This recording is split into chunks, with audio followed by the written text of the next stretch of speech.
First on Fox 13, a chaotic clash between protesters and police in Salt Lake City today. Tonight, police tell us they arrested 8 people. The group was rallying against a planned inland port in Salt Lake City when they took over the Salt Lake Chamber building. Fox 13's Lauren Steinbrecher joins us live tonight. Lauren, you saw a lot of this go down earlier today. Yeah, right, Kelly and Bob, right inside with there as those tensions and emotions are running high during that struggle between protesters and police. That protest shut down the street here, 400 South. It stopped tracks in this area, and it completely halted business in this building. Come in, come in, come in. Let's gather, gather, gather. Gathering at Washington Square, the crowd sends a message about the inland port, saying it'll impact the environment and West Side communities. The time is now. The time is now. The group takes their concerns across the street. This is attacking our communities on the West Side and communities all over. They flood the Salt Lake Chamber of Commerce lobby. The passion and tension builds.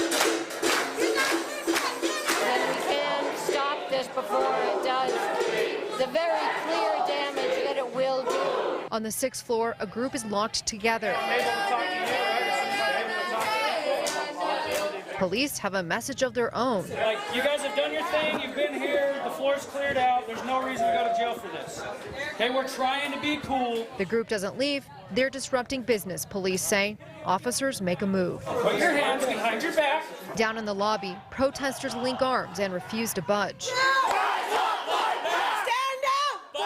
Backup arrives with no one dispersing. Salt Lake PD says they need to take physical measures,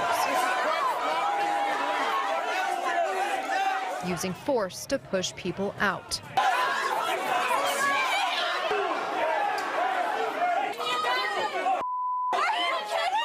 They make more arrests. 8 people when all is said and done. Some people ended up bruised and bleeding.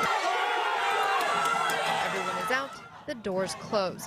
As police haul the arrested away, their declaration stands. The inland port project is polluting Salt Lake City. Make a path. Out of those 8 arrests, police say they did cite and release 3 people. The rest of the 5 went to jail on charges of riot, trespass, maybe some also criminal mischief, they said. Live in Salt Lake City, Lauren Steinbrecher, Fox 13 News, Utah. Lauren, thank you. Salt Lake City police say today's situation was one they would have liked to avoid, but they did what they felt needed to be done. We understand everybody's right to peacefully protest, and we often are in charge of protecting those rights. It's when people come in and disrupt office space and the course of business and then start destroying things where we have to introduce ourselves to the situation and protect lives, basically. During the clash, police said protesters and officers suffered minor scrapes, bumps, and bruises. The president and CEO of the Salt Lake Chamber, Derek Miller, is thanking the Salt Lake City Police Department for their quick actions today. In a statement, Miller said, quote, "There is no connection between the Salt Lake Chamber and the Inland Port project. The targeting of Chamber property and employees was senseless and outrageous." Some of the protesters were also caught on camera attacking members of the media. Taylor Stevens with the Salt Lake Tribune was chased.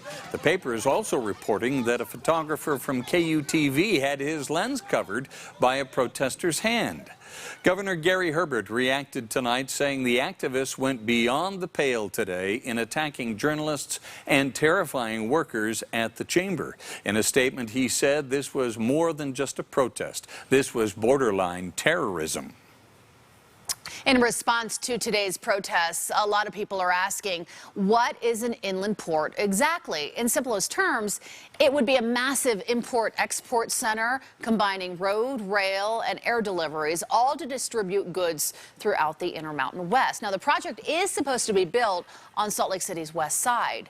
The port has been called the largest economic development project in state history.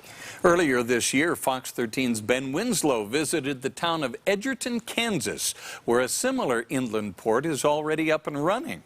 Reaction there is mixed. Community leaders say it has been a good thing for their tax base, but some residents worry traffic and pollution concerns haven't been adequately addressed. We paved 50% of our residential streets in the last 2 years, streets that were never paved. They were chip and seal before. It grew really fast, much faster than they projected.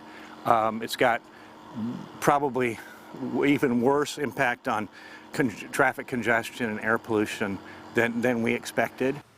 This story is obviously far from over here in Utah. We'll keep following developments in the Inland Port project and any future protests right here on Fox 13 News.